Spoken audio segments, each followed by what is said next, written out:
Morning பிரேக்ஃபாஸ்ட்டுக்கு எப்போவுமே இட்லி, தோசை இப்படியே சாப்பிட்டுட்டு இருக்கோமே, இன்றைக்கி கொஞ்சம் டிஃப்ரெண்ட்டாக ஊத்தாப்பம் சாப்பிடலான்னு சொல்லி ஊத்தாப்பம் தான் பண்ணியிருந்தேன். அதுக்கு சைட் டிஷ் வந்துட்டு கெட்டியான தேங்காய் சட்னி தான் செஞ்சுருந்தேன். ரொம்பவே நல்லா இருந்துச்சு. ஊத்தாப்பமும் நல்லா வந்துருந்துச்சு. பேனில் வந்துட்டு மாவு ஒட்டிக்காமல் திருப்பி போடும்போது நல்லாவே சூப்பராக வந்துருந்தது. இது காயிலுமே தேவையில்ல, லைட்டாக ஊற்றினாவே போதும், சூப்பராக வந்துடும். மார்னிங் பிரேக்ஃபாஸ்ட்டு சாப்பிட்டு முடிச்சதுக்கப்புறமா நேற்று நைட்டு கருவேப்பிலை, கொத்தமல்லி வாங்கிட்டு வந்திருந்தேன். அதை க்ளீன் பண்ணி வைக்க நைட்டு எனக்கு டைம் இல்லை. இப்போ மார்னிங் தான் அதை எடுத்து க்ளீன் பண்ணி கருவேப்பிலை எல்லாத்தையும் உருவி பாக்ஸில் ஸ்டோர் பண்ணி ஃப்ரிட்ஜில் வச்சுட்டேன்.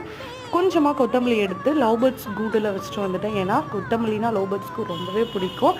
பாப்பாவுக்கு சாப்பிட்றதுக்காக கொஞ்சமாக உடச்சிக்கல்லையும் வெல்லமும் கொடுத்துருந்தேன். அதை அவங்க கொஞ்சமாக சாப்பிட்டுட்டு மீதியை அப்படியே வச்சுட்டாங்க. நாளைக்கு ஆப்பம் செய்யறதுக்காக அரிசி ஊற வச்சுருந்தேன். இதுக்கப்புறம் இதை வாஷ் பண்ணி அரைக்க வேண்டியது தான். இந்த வீடியோ உங்களுக்கு பிடிச்சிருந்தா லைக் பண்ணுங்கள். அப்படியே நம்மளோட சேனலையும் கொஞ்சம் சப்ஸ்கிரைப் பண்ணிவிடுங்க. பாய்.